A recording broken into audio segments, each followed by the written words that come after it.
Hello everyone and welcome our YouTube channel Political Mantra. और आज हम लोग कर रहे हैं part number 90 PYQ analysis with explanation and 1000 plus question की सीरीज। हम लोग धीरे धीरे नज़दीक आ रहे हैं पार्ट्स के और एग्ज़ाम भी नज़दीक आ जाएंगे आपके जल्दी। और दिसंबर में होने वाले एग्ज़ाम आपका पॉलिटिकल साइंस का वो भी बहुत अच्छा जाएगा और आप तैयारी को बेसिक से मजबूत करते जाइए क्योंकि फैक्ट भी इसमें बहुत एग्जाम में पूछे जा रहे हैं। उसी के साथ में आप अपनी तैयारी में बिल्कुल बने रहें। पीवाईक्यू इससे पहले हमने जो 18 पार्ट कर चुके हैं उसको भी आप देख सकते हैं चैनल पे जाके। उसके अलावा हम लोगों ने पेपर 1 के भी कुछ वीडियोस अपलोड किए, उनको आप देख सकते हैं। इस साथ हम लोग जल्द ही कुछ सीरीज स्टार्ट करेंगे आपके लिए, तो आप बने रहें चैनल के साथ में जिससे आपको हेल्प मिले।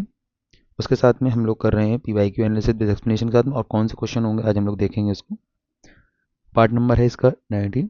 और इसी साथ में आप वीडियो को लाइक कर दें, शेयर कर दें अपने दोस्तों के साथ में जो पॉलिटिकल साइंस के फ्रेंड है या अदर भी, जिससे हम लोगों को मोटिवेशन उस चीज़ का मिल सके कि हाँ आप लोग उस चीज़ को लाइक कर रहे हैं और वीडियो आपके सभी एग्जाम्स के लिए लाभदायक है।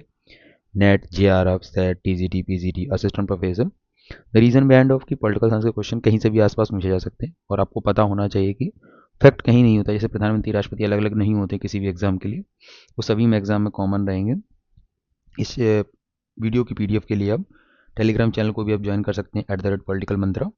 स्कैन भी कर सकते हैं और आपको मिल जाएगा, और इसके साथ में डिस्क्रिप्शन में भी इसके वीडियो का टेलीग्राम का लिंक मिल जाएगा आपको। बढ़ते हैं नेक्स्ट क्वेश्चन पे। तो क्वेश्चन आपके सामने होगा और ये क्वेश्चन होंगे आपके यूपीपीसीएस प्री जो अभी 12 अक्टूबर को हुआ था, उसी के क्वेश्चन है। और लेने का रीज़न ये है कि जो उसके क्वेश्चन है वो पॉलिटी के हैं, पॉलिटिकल साइंस के अच्छे रिलेटेड क्वेश्चन है जो आपको हर एग्जाम में आसपास आपको देखने को मिलेंगे। तो स्टार्ट करते हैं पहले क्वेश्चन के साथ में। आप दो ऑप्शन अपना सकते हैं, तो आप देखते जाइए, आप अपने नोट्स बनाते जाइए, या फिर आप क्वेश्चन को सॉल्व भी करते जाएं वीडियो लाइव पॉज करके, आप उसका आंसर देते जाएं। जैसे कि वीडियो आपने क्वेश्चन पढ़ा और उसके साथ में आपने इसका आंसर प्रोवाइड कर दिया इन द फीडबैक ऑप्शन या कमेंट सेक्शन में। तो पहला क्वेश्चन है, consider the following event and arrange them in a correct chronological order. Poona pact, end of civil disobedience movement, या Gandhi Irwin pact, second round table conference. जिसको बताना है आपको कि सबसे पहले कौन सा हुआ। तो इसका जो आंसर होगा वो होगा गांधी इरविन पैक्ट सबसे पहले होता है आपको। उसका second round table round conference होती है आपकी। उसके साथ में end of civil disobedience movement and Poona pact होता है आपका। इसका आंसर ये रहेगा आपका। आइए देखते हैं इसके बारे में थोड़ा डिटेल्स में। अब इसका रीज़न क्यों पढ़ने का क्वेश्चन का, उसका रीज़न ये है कि कुछ चीज़ें ऐसी आपकी सेकंड टेबल राउंड कॉन्फ्रेंस क्यों हुई, उसके रीजन से आपके पूछ सकता है। तो उसके आसपास की आपको नॉलेज होगी तो आप आगे क्वेश्चन को भी सॉल्व कर पाएंगे। गांधी इरविन पैक्ट होता है 1931, और ये ध्यान रखना डेट कौन सी थी, March and 31। This agreement was signed between Mahatma Gandhi and Lord Irwin, जो उसमें थे वायसराय इंडिया के थे, उनके बीच में होता है। इसके परिणामस्वरूप सविनय अवज्ञा आंदोलन को अस्थायी रूप से स्थगित कर दिया गया और बदले में गांधी जी द्वितीय सम्मेलन में भाग लेने के लिए सहमत हो गए। द्वितीय सेकंड राउंड टेबल कॉन्फ्रेंस थी, एक ही टेबल जो गोल में सम्मेलन था जिसमें कांग्रेस, मान लीजिए गांधी जी सम्मिलित हुए थे, बी आर अम्बेडकर तीनों सेशन में गए थे। लंदन में आयोजित इस सम्मेलन में गांधी जी ने भारतीय राष्ट्रीय कांग्रेस का प्रतिनिधित्व किया। उसके बाद में विभिन्न भारतीय समूह और ब्रिटिश सरकारों के बीच मतभेदों का या कोई महत्वपूर्ण परिणाम प्राप्त किए बिना ही समाप्त हो गया। तो यहाँ बहुत अच्छी बातचीत नहीं हो पाई थी, इसे कह सकते हैं फ्रूटफुल डिसीजन नहीं आ पाए थे, तो ये फेल एक प्रकार से हो गया था।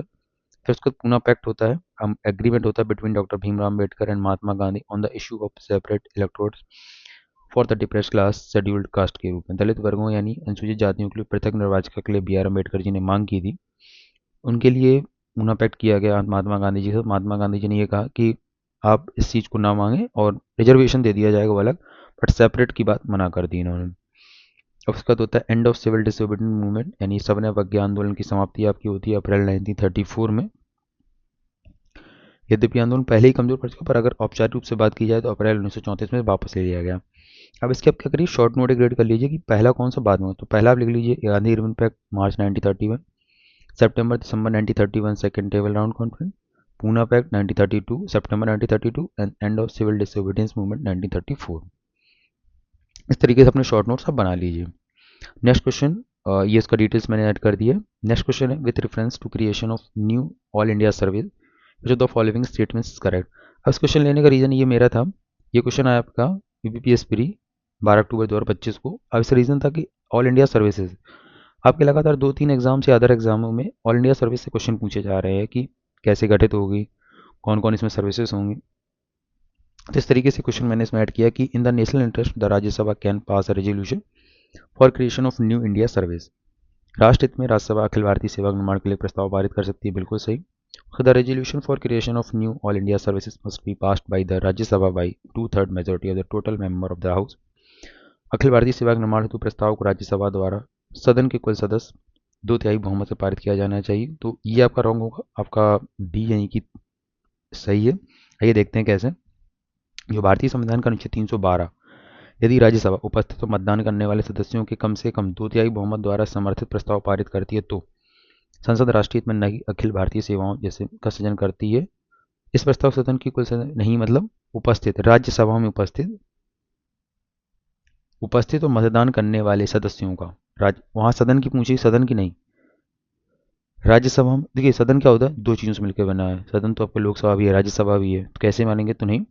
राज्यसभा में उपस्थित और मतदान करने वाले सदस्यों को 2/3 बहुमत से पारित करना आवश्यक है। तो ये आपको कॉन्सेप्ट होगा। आर्टिकल 312 को आपको अच्छे से पढ़ के जाना है। सर्विसेज कौन कौन सी उसमें दी गई है वो आपको ध्यान से पढ़ के जाना है। नेक्स्ट क्वेश्चन है। अब इस क्वेश्चन को लेने का रीजन, आपके एग्जाम में इस नेट के एग्जाम में राज्यसभा लोकसभा की सीटें पूछी जाती हैं क्रोनोलॉजिकल ऑर्डर में, असेंडिंग डिसेंडिंग। तो उसी से क्वेश्चन निकला हुआ है कि महाराष्ट्र, कर्नाटक, बिहार एंड तमिलनाडु में राज्यसभा में सीटों की संख्या कितनी कितनी दी गई है। अगर आप देखेंगे तो महाराष्ट्र एक बड़ा स्टेट है, तो सबसे हाईएस्ट सीट होगी। अगर इसे हम लोग गैस लगाना चाहे, अगर नहीं भी आलू में, तो एक थर्ड होगा। तो ऑप्शन एक ही होगा, एक थर्ड। आइए देख लेते हैं करेक्ट क्या सीक्वेंसिंग होगा। तो महाराष्ट्र में आपकी 19 सीटें, कर्नाटक 12, बिहार 16, तमिलनाडु 18। तो आप याद कर लीजिए कि बिहार 16, महाराष्ट्र 19, कर्नाटक 12 एंड तमिलनाडु 18। अब देखिए इस क्वेश्चन में फैक्ट था। अब इसमें क्वेश्चन ना तो कोई कॉन्सेप्ट एक्सप्लेन किया जा सकता है, ना इसमें कोई टाइम दिया जा सकता है, बस ये है कि आपको याद करना है इसमें जी, ठीक है, ये ध्यान रखना है। भारतीय संविधान के निम्नलिखित भागों और उनके विषयों में से कौन से रूप से सुसंगत नहीं है।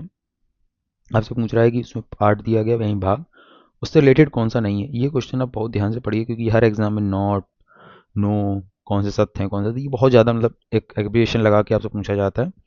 और मैंने डेट इसीलिए हर एक मैंने क्वेश्चन में बता दिया कि इसमें सब नीचे में लिख देता हूँ किस एग्जाम में क्वेश्चन पूछा गया है। तो 4th a fundamental duties, 5th the state and the 6th is the state and the 9th the municipality. तो आप देखेंगे कि दो तो करेक्ट है, एक गलत है, यानी म्यूनसिपैलिटीज़ वाला। आइए देखते हैं कैसे। देखिए जो 4A आपका होगा वो फंडामेंटल ड्यूटीज रिलेटेड मूल कर्तव्यों से, ठीक है, जो अभी एडिशन हुआ बाद में, यानी 42 कॉन्स्टिट्यूशन अमेंडमेंट से। 6 की बात करते हैं, the state cover state executive legislature को बात करता है। जो आपका 9 है वो not a relation between the union and the states including municipalities is wrong. The IX यानी इसे हम लोग कहते हैं 9A of the constitution added by the 74 constitution amendment 1982। जो 11 पार्ट है आपका यहाँ दिया गया है वो आपका जुड़ा हुआ है यूनियन एंड द स्टेट के रिलेशनशिप, बट यहाँ जो बात हो रही है वो 9A की जो बाद में जोड़ा गया है उससे रिलेटेड होगा नगर पालिका का, ठीक है। और 9 किससे संबंधित होगा आपका, नगर पंचायती हो गया, और हो गया ग्राम पंचायत संबंधित होगा। अब क्वेश्चन पूछा था कि operation Brahma was launched in India by India in March 2025 to provide humanitarian aid to which of the following country. March 2025 में भारत द्वारा निम्नलिखित में से किस देश को मानवीय सहायता प्रदान करने के लिए ऑपरेशन ब्रह्मा शुरू किया गया था। Bangladesh, Myanmar, Sri Lanka and Indonesia. तो इसका आंसर होगा म्यांमार। देखते हैं इसका सोर्स होगा जो मिनिस्ट्री ऑफ एक्सटर्नल अफेयर्स की वेबसाइट से लिया गया डेटा है। ये आप यहाँ भी जाकर देख सकते हैं, ठीक है। ये इसका सोर्स मैंने ऐड कर दिया, ये इसका स्क्रीनशॉट है। अब इसके बाद थोड़ा सा एक्सप्लेनेशन पढ़ लेते हैं। भारत ने 28 मार्च 2025 को म्यांमार में आए विनाशकारी भूकंप के बाद खोज और बचाव, मानवीय सहायता, आपदा और राहत चिकित्सा जैसी सहायता प्रदान करने के लिए ऑपरेशन ब्रह्मा को स्टार्ट किया था। पड़ोसी देशों में संकट समय प्रथम प्रतिक्रियाता होने के नाते ऑपरेशन ब्रह्मा म्यांमार में व्यापक विनाश का जवाब देने के लिए भारत द्वारा किया गया एक संपूर्ण सरकारी प्रयास। अब तक 6 विमानों, 5 भारतीय सैनिक, 625 मीट्रिक टन मानवीय सहायता और आपदा SDR सामग्री पहुंचाई गई है। तो देखना ऑपरेशन ब्रह्मा हमारा फर्स्ट जो कहते हैं ना नेबरहुड फर्स्ट पॉलिसी है, पास जितने देश उनको सबसे पहले सहायता पहुंचाना। तो इसी के तहत हम लोगों ने ऑपरेशन ब्रह्मा चालू किया था म्यांमार के लिए। With reference to municipality which of the following statement is are correct. अब देखिए वही पूछा गया है, करेक्ट पूछा जा रहा है इसमें। तो the eligible is to a member of municipalities 25 years. उसके बाद में नगर पालिका में प्रत्यक्ष चुनाव द्वारा भरी जाने वाली कुल सीटों का 1/3 महिलाओं के लिए आरक्षित है। तो देखिए पहला तो इस वजह से रॉन्ग है कि 25 साल तो नहीं है वहाँ पे, वहाँ 21 ईयर है। और प्रत्यक्ष चुनाव द्वारा तो 1/3 सीटें आपकी सही होंगी, तो आपका सी सही होगा इसमें आंसर। भारत के अनुच्छेद 243 के अनुसार नगर पालिका का सदस्य बनने की न्यूनतम आयु 21 वर्ष, ना कि 25 वर्ष। विधानसभा का सदस्य बनने के लिए पात्र जिसकी आयु 21 वर्ष से उससे अधिक, वो नगर पालिका का चुनाव हो सकता है। जो 25 वर्ष है वो विधानसभा के लिए हो जाएगी, ठीक है।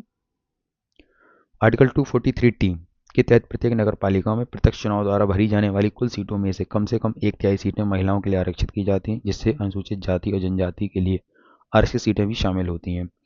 इससे स्थानीय शासन में महिलाओं की भागीदारी को सुनिश्चित किया जाता है। यानी 2 आपको कन्फर्म हो गए। Next question, consider for the following event and arrange them in chronological order. Cripps mission, cabinet, Shimla and Wavell plan, कब कब कौन कौन आया, इसको सीक्वेंस में अरेंज करना है। तो इसको मैंने सीक्वेंस में अरेंज कर दिया, ये इसका आंसर होगा, आप नोट कर लीजिएगा। इन सबसे पहले क्रिप्स मिशन आता है 1942 में, फिर वेवल प्लान जिसे शिमला कॉन्फ्रेंस के नाम दिया गया 1945, शिमला कॉन्फ्रेंस जुलाई 1945, part of the Wavell plan discussion उसके बाद होता है, and cabinet mission 1946। Cripps, Wavell, Shimla and cabinet mission. अगला क्वेश्चन है, with reference to public account committee which of the following statements is are correct. यानी ये हम लोग कहते हैं पीएसी, पब्लिक अकाउंट कमेटी, उसके बारे में ये पूछ रहा है कि कौन कौन से साधन सही है। तो लोक लेखा कमेटी अपनी समिति की रिपोर्ट लोकसभा को प्रस्तुत करती है, ये पूछ रहा है। सेकंड है, राज्यसभा के 15 सदस्य होते हैं, ये आपसे पूछ रहा है। तो आप देखेंगे कि इसमें कुछ इसकी सीक्वेंसिंग गड़बड़ है, कुछ सही है। तो डी इसका ऑप्शन होगा, यानी एक सही है। आइए देखते हैं कैसे इसका सही आंसर क्या होगा। जब हम लोग बात करते हैं लोक लेखा कमेटी जो लोकसभा में अपनी सबसे पहले रिपोर्ट प्रस्तुत करती है, सबसे ध्यान रखना है ये 15 और 7 लोगों से मिलकर बनी होती है। 15 आपके लोकसभा के, 7 राज्यसभा से मिलकर बनी होती है, ठीक है। तो लोक लेखा कमेटी का प्राथमिक कार्य होता है भारत के नियंत्रक और महालेखा परीक्षक की वार्षिक ऑडिट रिपोर्टों की जांच करता है। तो आप ध्यान रखें, कैग का ये सहायक करता होता है, ठीक है। ये हर साल रेडी की जाती, मतलब हर साल बनाई जाती है कमेटी। यह रिपोर्ट केंद्र सरकार के विनियोग खातों, वित्त खातों और अन्य खातों से संबंधित होती है। कैग ये रिपोर्टें राष्ट्रपति को सौंपता है, जो उन्हें संसद के दोनों सदनों के समक्ष रखवाते हैं। पीएसी फिर उनकी जांच करती है और फिर रिपोर्ट सभा लोकसभा को प्रस्तुत करती है, क्योंकि अध्यक्ष आमतौर पर लोकसभा से होते हैं और यह सदन सार्वजनिक वित्त के लिए जिम्मेदार निर्वाचित प्रतिनिधियों का सदन होता है, ठीक है। नेक्स्ट, लोक लेखा समिति में राज्यसभा 15 नहीं होते, टोटल 22 होते हैं। 15 और 7 होते हैं, ये ध्यान रख लीजिए। 15 लोकसभा से, 7 राज्यसभा से, ठीक है। नेक्स्ट क्वेश्चन है, public interest litigation is assertion reason के क्वेश्चन है, यानी कथन अभिकथन के। Public interest litigation is essential for the rule of law in India, यानी भारत में जनहित याचिका कानून के शासन के लिए आवश्यक है, बिल्कुल सही। और public interest litigation provide effective access to justice to socially and economically weaker section के लिए। तो इसमें जो आप देखेंगे इसका आंसर होगा वो आपका होगा ए, सॉरी नॉट वाला नहीं होगा, करेक्ट वाला होगा, ठीक है। उसमें नोट लगा था, मैंने ध्यान नहीं दिया, इसमें आप ध्यान रखना। एग्जाम में ये कभी कभी रहता है कि अधिकतर ऑप्शन जो ए वाला होता है, नहीं करेक्ट वाला ऊपर ही रहता है, बट इसमें नीचे दिया गया था। Public interest litigation PIL rule of law के लिए आवश्यक है। कानून के शासन का अर्थ होता है कानून सभी समान रूप से लागू होता है। अब रीज़न क्या था, आपने कुछ केसेस देखे होंगे जिनकी सज़ा बहुत कम होती है, बट अगर उनको इतने दिन तक रखा जाता है कि उनकी सज़ा से ज़्यादा तो उनको वो मिल जाती है कि अभी तक अब केस ही नहीं चला। हुआ क्या इसी के लिए, हुसैन आरा खातून के साथ मल्टीपल केसेस ऐसे हुए। पीएन भगवती जी उस समय थे, तो उनके नज़रिए पीआईएल का स्टार्टिंग हुई, और इससे ये फ़ायदा हुआ कि लोगों को तुरंत न्याय मिलने लगा। मतलब हो सकता है कि अभी तक ये था लोकस स्टैंडिंग मामला रहता था, जो व्यक्ति पीड़ित है वही अपना मामला रख सकता है जाके, बट अब ये ऐसा हो गया कि अगर कोई, मतलब पर्यावरण का अधिकार है, पर्यावरण एक तो नुकसान हो नहीं रहा है, सभी लोग उसमें जा सकते हैं, या कोई संस्था द्वारा उसको पीआईएल को दिया जा सकता है, यानी कि अपनी बात को रखा जा सकता है सुप्रीम कोर्ट या हाई कोर्ट, किसी के अंदर भी। इससे क्या है, आपकी बात को सुना जाए। इसलिए आपने देखा होगा बहुत सारे आज की डेट में ऐसे मुद्दे आपको देखने को मिलते हैं, यहाँ कोई व्यक्ति नहीं होगा, वहाँ एक संस्था होगी या फिर कई सारे लोगों को एक साथ मिलकर दिया गया ज्ञापन होता है, ठीक है। तो होता क्या था कि कानून के ऊपर तो कोई नहीं है, तो जनहित याचिका न्यायपालिका को उन लोगों के अधिकारों की रक्षा के लिए सीधे हस्तक्षेप करने की अनुमति देती है जो स्वयं अदालत का दरवाजा नहीं खटखटा सकते, ठीक है, ये ध्यान रखना आपको। और यह सुनिश्चित करता है कि कानून का शासन समाज के सबसे कमजोर वर्गों तक भी पहुंचे, जिससे न्याय और समानता को स्थापित किया जा सके। तो बेसिकली लास्ट तक जो हमारा लीस्ट एडवांटेज व्यक्ति हो उस तक पहुंचनी चाहिए हमारी सेवा। जनहित याचिका सामाजिक और आर्थिक रूप से कमजोर वर्गों को न्याय तक प्रभावकारी पहुंच प्रदान करता है। जनहित याचिका का उद्देश्य यही रहा है कि जो लोकस स्टैंडिंग की अवधारणा को शिथिल करना, यानी जो व्यक्ति पीड़ित हो ऐसा नहीं कि वही पहुंचे, किसी भी नागरिक या संगठन को समाज के गरीब, अशिक्षित या वंचित समूहों की ओर से न्याय के लिए याचिका दायर करने की अनुमति देता है। यह कमजोर वर्गों के लिए न्याय की पहुंच को प्रभावी बनाता है। नेक्स्ट क्वेश्चन फिर अभिकथन कथन का है। कार्ड आपको बताना है। तो India has a parliamentary system of government and in India the executive is responsible to the legislature. यानी पूछा कि भारत में संसदीय शासन प्रणाली है और कर्ण है कि भारत में कार्यपालिका जो होती है विधायिका के प्रति उत्तरदायी होती है। तो आप जानते हैं इस चीज़ के लिए कि भारत में संसदीय प्रणाली है और भारत में कार्यपालिका क्योंकि इसलिए लगता है क्योंकि संसदीय प्रणाली में उत्तरदायी होती है और उसी से मिलकर बनती है। तो आपका डी ऑप्शन आपका बिल्कुल सही होगा। भारत में संसदीय शासन प्रणाली है। भारत ने ब्रिटिश संविधान से प्रेरित वेस्टमिंस्टर मॉडल को अपनाया जो एक संसदीय प्रणाली है। भारत में कार्यपालिका विधायिका के प्रति उत्तरदायी होती है, बिल्कुल सत्यम। यह संसदीय शासन प्रणाली की सबसे महत्वपूर्ण और परिभाषित विशेषता होती है कि भारत में मंत्रिपरिषद सामूहिक रूप से लोकसभा यानी विधायिका के प्रति उत्तरदायी होते हैं। यानी अनुच्छेद 75 के अनुसार कार्यपालिका तभी तक सत्ता में रहती है जब तक उसे विधायिका का विश्वास प्राप्त होता रहे, तब तक वो सत्ता में रहती है। अगला क्वेश्चन है which of the following word were added to the preamble of the Indian constitution by the 42 constitution amendment. यानी 42वें संविधान संशोधन द्वारा भारत की संविधान की प्रस्तावना में निम्नलिखित में से कौन से शब्द जोड़े गए ये आपसे पूछा जा रहा है। सोशलिस्ट, सेकुलरिज्म, सोवर्निटी या रिपब्लिक। तो आप देखेंगे इसमें जो आपका होगा वो का डी यानी कि आपका होगा समाजवादी, मतनिरपेक्ष यानी अखंडता। 3 शब्द जोड़े गए थे यानी कि समाजवादी और धर्मनिरपेक्षता आपका ये हो जाएगा। ठीक है, इंटीग्रिटी और जोड़ा गया जिसमें ऑप्शन में नहीं दिया था बट तीनों चीज़ें जोड़ी गई थी। नेक्स्ट क्वेश्चन था, ये क्वेश्चन लेने का मेरा पर्सनल रीज़न ये था कि इसमें वित्त आयोग पूछे गए थे और मैंने देखा कई अदर एग्जाम में नेट जेआरएफ में भी वित्त आयोग पूछे गए, बट अगर देखा जाए तो टीजीटी, पीजीटी और वित्त आयोग का अगर आप देखेंगे तो ये क्वेश्चन पूछा जाता है सिंगल क्वेश्चन से। बट मैंने इसलिए इसको लिया क्योंकि इसमें 11, 12, 13, 14 नंबर का पूछा गया और लास्ट वाला भी अभी पूछा गया था एग्जाम में। तो इसीलिए मैंने इस क्वेश्चन को लिया कि 11वें में कौन थे, 12वें में कौन थे, 13वें में कौन थे, 14वें में कौन थे। इसका आंसर आप दीजिए जरूर, पर मैं इसको बता देता हूँ आपको। 11th में थे आपके प्रोफेसर एम खुसरो, यानी इसका आंसर मैं ऐड ऑन कर देता हूँ।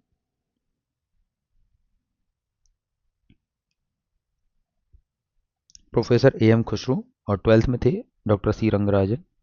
13 थे आपके विजय एल केलकर एंड दैट आपके 14 थे वाई वी रेड्डी। फैक्ट होगा, याद करना पड़ेगा और इसके अलावा कोई ऑप्शन नहीं है। 11वें में प्रोफेसर एम खुसरो, 12वें में डॉक्टर सी रंगराजन, 13 में doctor Vijay L Kelkar and 14 में डॉक्टर वाई वी रेड्डी। और आपको इसके शॉर्ट वीडियो यानी कि सिर्फ वित्त आयोग से छोटी वीडियो इसमें फैक्ट हो जाए और आपके जितने भी मतलब कमीशन सार्क हो गया, एसईओ हो गया, तो उसकी छोटी वीडियो तो आप कमेंट सेक्शन में जरूर यस लिख के दीजिएगा कि हाँ आपको शॉर्ट वीडियो चाहिए, इससे आपका कॉन्सेप्ट क्लियर होता चला जाए। इसमें जो 16 फाइनेंस कमीशन है इसमें बना है, उसके जो चेयरमैन रहेंगे वो डॉक्टर अरविंद पनगड़िया रहेंगे, ध्यान रखना आपको। ठीक है, ये आपको बहुत ही ध्यान रखना जरूरी क्योंकि पूछे जाएंगे। उसके साथ में मैंने एक लिस्ट ऐड की है, इसको आप जरूर नोट कर लें। पहला मतलब बहुत सारे कमीशन बने हैं तो उसकी लिस्ट है, कौन कौन था उसका अध्यक्ष वो भी मैंने लिख दिया।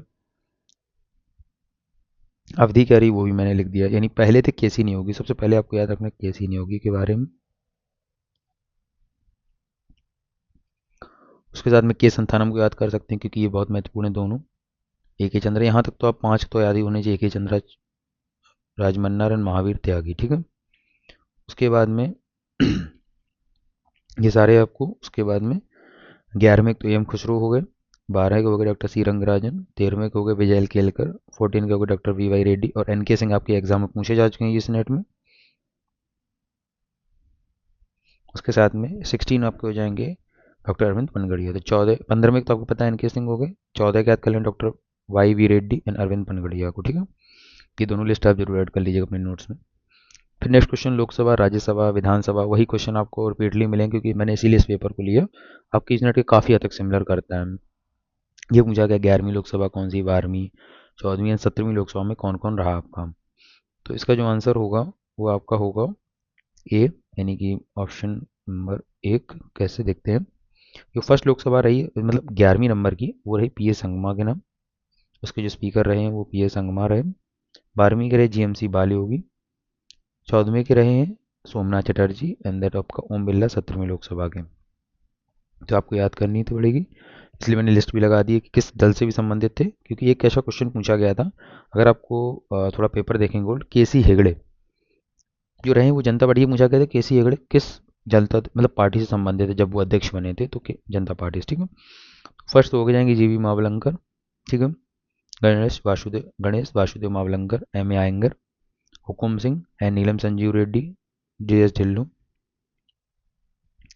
बी आर भगत, उसके बाद में Bali Ram Bhagat and Sanjiva Reddy, Neelam Sanjiva Reddy and Balram Jakhar, K C Hegde के बाद में। उसके बाद Rabi Ray, Shivraj Patil, P A Sangma, G M C Balayogi, ठीक है। मनोहर जोशी, सोमनाथ चटर्जी, ये पूछे गए थे, ठीक है। सीपीआई से थे मीरा कुमार, सुमित्रा महाजन, यानी पहली महिला कौन बनती है, मीरा कुमार, फिर सुमित्रा महाजन। ओम बिरला तो हैं आपके 2 बार 17-18 में। मीरा कुमार थी आईएनसी से संबंधित और सुमित्रा महाजन थी भारतीय जनता पार्टी से संबंधित, ठीक है। इनको आप जरूर याद रखना। इसके बाद में नेक्स्ट क्वेश्चन, तो आप ये बिल्कुल आप क्या समझ लीजिए, लिख लिख के आप याद कर डालना, क्योंकि इनसे क्वेश्चन आपके लगभग पूछे जा रहे हैं। सीक्वेंस पूछा जा सकता है, डेट पूछा जा सकती है, पार्टी पूछी जा सकती है, मैंने सारा इसमें ऐड कर दिया है। नेक्स्ट क्वेश्चन है, इनमें से कौन फजल अली आयोग के सदस्य थे? फजल अली आयोग के टी शाह, के एम पाणिकर, पी सीतारामैया, हैदरनाथ कुंजरू। इसका जो आंसर होगा वो बी होगा।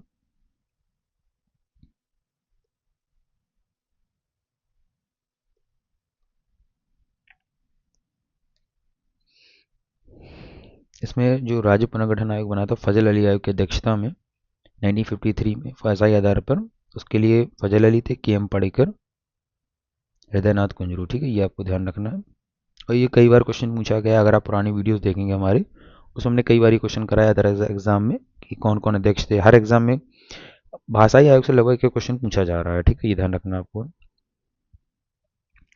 अब इन क्वेश्चनों को पूछने का रीज़न नहीं कि डायरेक्टली ऐसे ही पॉइंट टू पॉइंट आ जाएंगे। हाँ, ये जरूर है कि अगर आप इनको याद कर लेते हैं, इनके कॉन्सेप्ट, इनके एक्सप्लेनेशन को, तो डेफिनेटली आपको हेल्प करेंगे। क्वेश्चन पूछा गया है कि संघीय संविधान जो संविधा थी समितियां, उनके रिलेटेड पूछा गया है कि उनके अध्यक्ष कौन थे, उससे पूछा गया है।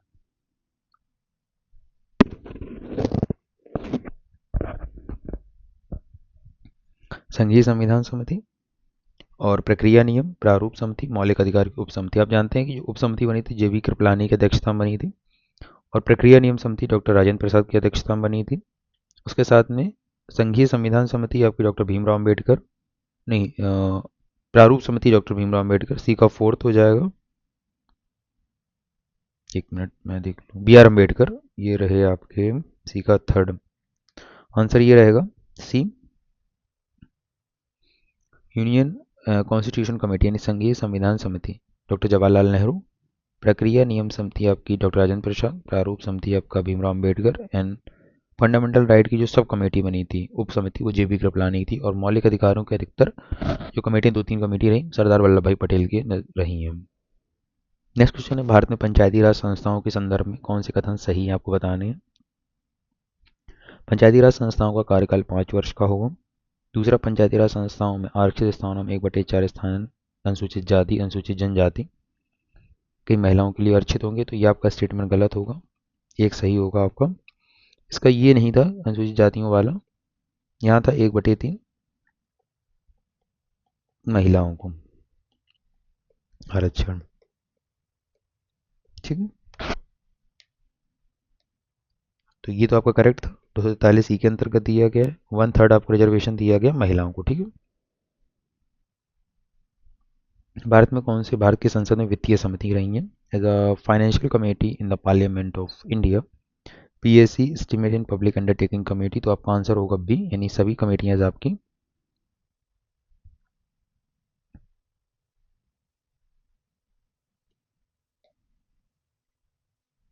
इससे रिलेटेड है, भारत में संसद में वित्तीय समिति से पीएससी, जैसे मैंने पहले बात की है, कैग की जो वार्षिक लेखा परीक्षा की रिपोर्ट होती है उसकी जांच करती है।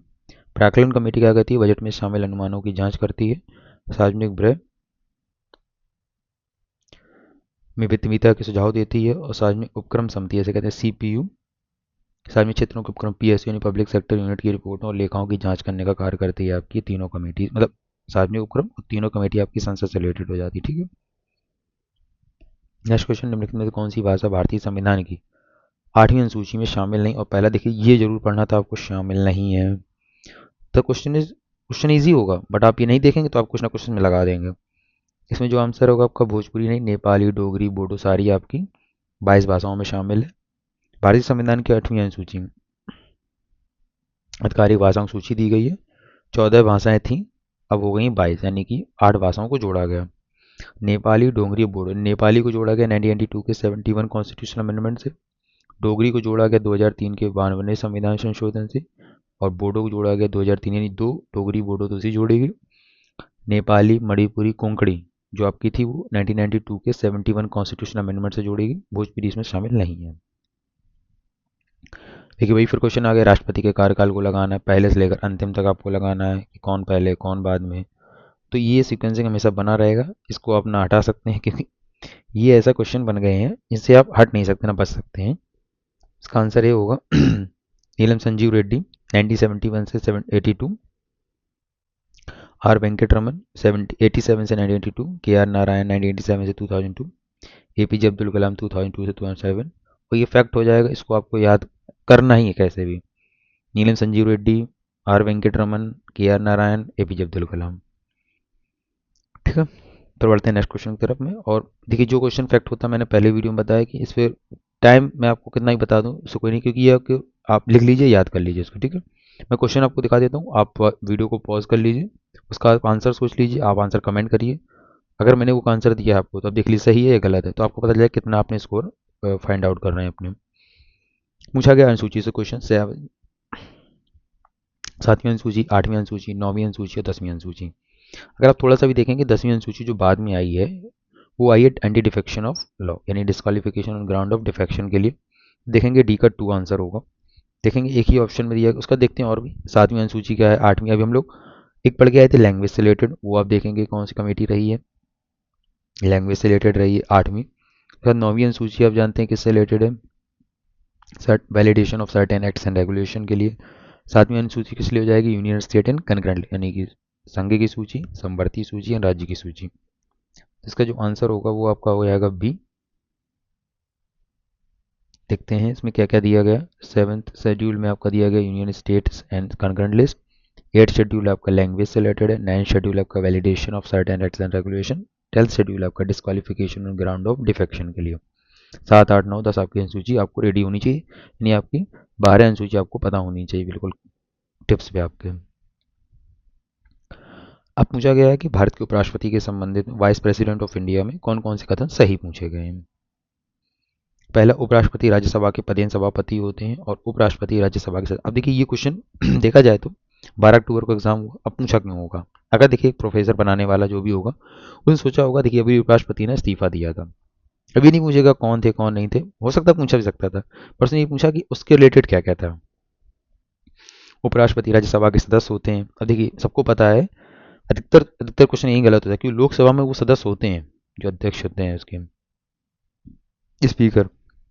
पर यहीं सिर्फ अलग जाता है कि यहाँ पे 2 नहीं सही होगा, सिर्फ एक सही होगा। ठीक है आपका।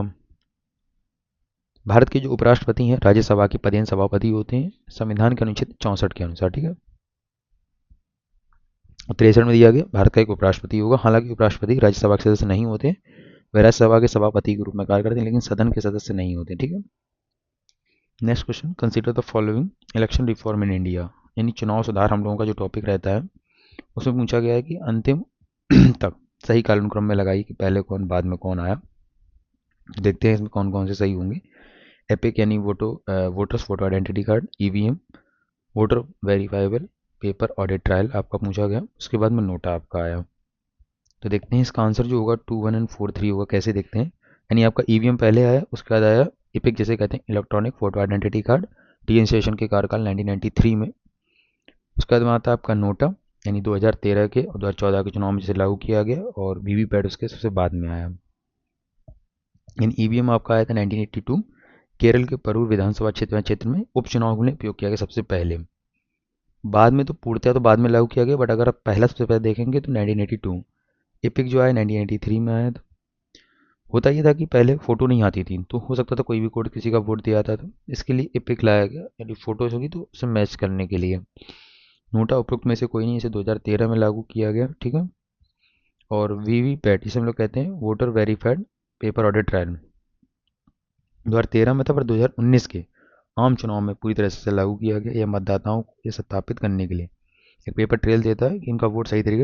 होता यह है कि जब आप वोटिंग देने जाते हैं तो उसका छोटी सी पर्ची आती है, उसको कहते हैं वीवीपैट, मतलब आपको दिखेगा कि आपने वोट किसको दिया है। नेक्स्ट क्वेश्चन है, which of the following pairs जो दिए गए हैं युग्म, उनको बताना है कि कौन से नॉट करेक्टली मैच्ड हैं। यानी नेशन वोटर्स डे यानी कि राष्ट्रीय मतदाता दिवस कब मनाया जाता है, संविधान दिवस भारत का और मानवाधिकार दिवस विश्व का। तो आप देखेंगे तो आपका कॉन्स्टिट्यूशन सिर्फ गलत हो जाएगा, क्योंकि 26 नवंबर को हम लोग इसको मनाते हैं, ठीक है। उसके बाद में ह्यूमन राइट डे आपका अलग हो जाएगा, ये आपका सही हो जाएगा नेशनल वोटर डे वाला, तो दो गलत हो जाएंगे, 2 एंड 3। 25 जनवरी को मनाया तो बिल्कुल सही है, संविधान दिवस हम लोग मनाते हैं 26 नवंबर को। मतदाता जो मानवाधिकार दिवस मनाते हैं वो 10 दिसंबर को मनाते हैं, 10 दिसंबर 1948 को लागू हुआ था। नेक्स्ट क्वेश्चन, देखिए इस तरीके से भी क्वेश्चन आप पूछ सकते हैं। देखिए आप इजी क्वेश्चन है बट फंस जाते हैं रीजन डेट्स को लेकर। अगला क्वेश्चन पूछा गया, विश्व बैंक और अंतर्राष्ट्रीय मुद्रा कोष के संदर्भ में पूछा गया कौन से कथन सही है। विश्व बैंक और अंतर्राष्ट्रीय मुद्रा कोष की स्थापना एक साथ की गई और इन्हें ब्रिटेन वुड्स ट्विंस के नाम से जाना जाता है, या अंतर्राष्ट्रीय मुद्रा कोष और विश्व बैंक का मुख्यालय क्रमशः वाशिंगटन डीसी और न्यूयॉर्क में स्थित है। तो देखा जाए तो पहला क्वेश्चन पहला स्टेटमेंट बिल्कुल सही है कि विश्व बैंक और अंतर्राष्ट्रीय मुद्रा कोष की जो स्थापना की गई थी वो एक साथ की गई थी, इन्हें ब्रिटेन वुड्स ट्विंस कहा जाता है। पर देखेंगे आईएमएफ और जो वर्ल्ड बैंक का जो हेडक्वार्टर है वो वाशिंगटन डीसी में ही दोनों है। इसका आंसर होगा डी, यानी एक सही है आपको। देखते हैं कैसे। आईएमएफ एंड वर्ल्ड बैंक तो हम लोग कहते हैं, जिसे कहते हैं international bank for reconstruction and development, दोनों को एक साथ लाया गया था ब्रेटन वुड्स सम्मेलन में जो हेम्प्सफायर में हुआ था 1944 में। They are collectively and popularly known as the Bretton wood twins के रूप में जाना जाता है because of their simultaneously founding at the conference to regulate international monetary affairs and finance post war reconstruction and development. यानी world war के बाद में जो रिकंस्ट्रक्शन करने के लिए संस्थाएं बनाई गई थी। उसके साथ में सेकंड है, और अंतर्राष्ट्रीय मुद्रा कोष और विश्व बैंक का मुख्यालय न्यूयॉर्क तो नहीं, वाशिंगटन डीसी में आपके हैं दोनों ऑफिस, ठीक है। नेक्स्ट क्वेश्चन है, with reference to the joint sitting of parliament कौन कौन से सही हैं। हम लोग देखते हैं संसद की संयुक्त बैठक होती है, जिस रीजन से जब गतिरोध हो जाता है किसी बिल को लेकर तो उसमें संयुक्त बैठक का प्रावधान किया गया है। अब पूछा गया कौन कौन से स्टेटमेंट सही है। Article 109 of the constitution of India provide for the joint sitting of parliament, Bharat के संविधान का अनुच्छेद 109 संसद की संयुक्त बैठक का प्रावधान करता है। Second statement, joint sitting of parliament में be called to pass a constitution amendment bill, संविधान संशोधन विधेयक पारित करने के लिए संसद की संयुक्त बैठक बुलाई जाती है, बिल्कुल सही है। बट इसका जो 109 दिया गया यहाँ 108 होगा, इस वजह से ये गलत हो जाता है। तो आपका आंसर जो होगा वो होगा सी, यानी 2 सही ओनली। एक मिनट, संविधान संशोधन सॉरी गतिरोध होने की स्थिति में था, ये भी गलत हो जाएगा, ये भी गलत हो जाएगा, यहाँ पे संशोधन नहीं होगा क्योंकि अलग अलग संविधान उसमें होते हैं, ठीक है।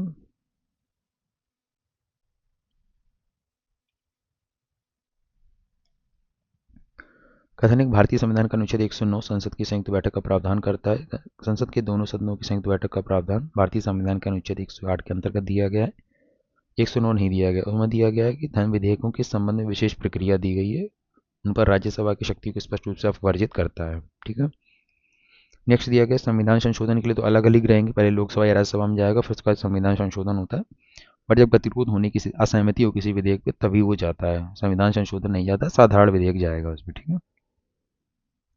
Next question, the directive principle of are crucial for the economic social and political functioning of a modern democratic state, यानी जो हमारा आधुनिक लोकतांत्रिक राज्य में आर्थिक सामाजिक और राजनीतिक कार्य हेतु निर्देशक सिद्धांत महत्वपूर्ण है, बिल्कुल सही है ये तो। आर्थिक और सामाजिक लोकतंत्र की स्थापना करना ही इन सिद्धांतों का मूल उद्देश्य, ये भी सही है। तो इसका जो आंसर होगा वो आपका हो जाएगा डी।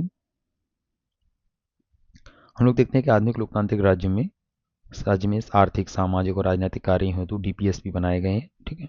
उसका डीपीएसपी जो होते हैं fundamental to the governance of the country होते हैं, यानी डीपीएसपी जो होते हैं शासन के लिए मूलभूत हैं। ये कल्याणकारी राज्य की स्थापना का उद्देश्य आर्थिक सामाजिक और राजनीतिक क्षेत्रों में कानून और नीतियां बनाते समय राज्य सरकार के लिए दिशा निर्देश का काम करते हैं, ये भी आपको ध्यान रखना है। जहाँ प्रस्तावना और मौलिक अधिकार राजनीतिक लोकतंत्र की स्थापना करते हैं, वहीं डीपीएसपी का उद्देश्य सामाजिक और आर्थिक न्याय सुनिश्चित करके और आर्थिक एवं सामाजिक लोकतंत्र की स्थापना करके कल्याणकारी राज्य के आदर्श को प्राप्त करना है। तो देखा जाए तो डीपीएसपी मूलभूत सिद्धांत हैं और राज्य को लोगों को कल्याण करने के लिए कार्य करते हैं। धन्यवाद। और टेलीग्राम चैनल के साथ हम जान सकते हैं पॉलिटिकल मंत्र, इसकी वीडियो वहीं अवेलेबल करा दी जाएगी, और जो हमारी पुरानी वीडियोज़ हैं प्लेलिस्ट की आप वो भी जाकर देख सकते हैं। चैनल पर बने रहें, सब्सक्राइब करें चैनल अगर आप पहली बार आए हैं, और वीडियो को लाइक करें, शेयर करें।